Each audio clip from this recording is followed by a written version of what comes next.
Well, today we're going to talk about the Damascus horse and a bit of its story, or maybe rather its lesson.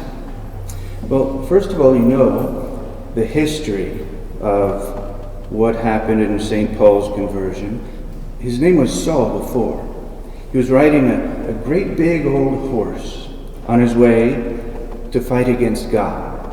And he could have used that same horse for some other good reason, to help the poor or to deliver things to the poor, but he chose it to ride on his way to kill Christians. Saul was a member of the Jewish religion at that time and was very zealous to follow the old law. He observed all the rules, as many of the priests did. But when Jesus came and he died on the cross, then the Jewish religion came to an end. You learned that in religion class. And the Christian or Catholic religion began. And so St. Paul saw so many Jews converting to Christianity that he became very upset, very angry. And so he rode off and he met with some Jewish priests, and he got a letter from them saying that, giving him permission to persecute and even put to death some of the people that had become Christian. Well, imagine that you might have been in the path upon which Saul was riding his horse. But one day he was out riding this horse to Damascus to kill the Christians. And on his way, he was knocked clean off his horse, and he fell to the ground, and he was shocked. He was a good horse rider, and he saw this brilliant light, and he heard a voice. It was our blessed Lord who spoke to him and told him what he must do.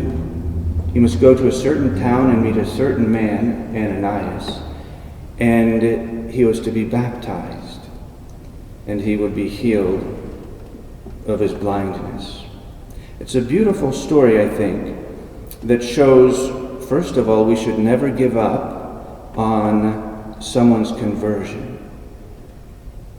I know this by experience. My father took a long time to convert, but God had a precise moment and a precise day and time for that special grace of conversion. It's the same for everyone. We just have to continue on praying and setting a good example, and you'll win many conversions that way, even if you never see them on earth. Always remember that. But back to the Damascus horse. There's another lesson to learn. Have you ever heard that expression? I heard it all the time as a kid from my parents. You need to get off your high horse. Well, some of the older kids might know that expression, and maybe they have even heard it quite a few times. But you should remember it. Get off your high horse. St. Paul was knocked off of his high horse, and he was humbled. And because he was humbled, he converted. Now, what is this high horse we're talking about? Well, we get on our high horse every time that we get, say, stubborn, and we want to hold to our opinions and no one else's. Children can do that quite a bit, and so can adults. Or when you get pouty, you don't get your way and you start pouting. You're on your high horse. Or when you become prideful and you think that you're better than someone else, or because of the way someone looks, he can't be your friend. You're on your high horse. And one day, either you have to get off your high horse on your own, or you're going to be knocked clean off of it by someone else. And many times God does it himself, because he doesn't want us to be stubborn or pouty or prideful. He doesn't want us, certainly, to think that we are better than anyone else. Remember that always. But But you will be knocked off the high horse if you don't get off yourself. It's hard to be good, and it's hard to be kind, and it's hard to give up our own opinions on things. But sometimes we must. Sometimes we have to.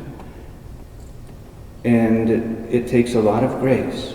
But if you pray well every day for the grace to be good Catholics, then you'll just step down off your high horse. God won't have to push you off, and none of your classmates will either. So remember that. Pray hard each day to be a very good Catholic. And that's all it'll take. That's the story about the Damascus horse and the expression to get off your high horse.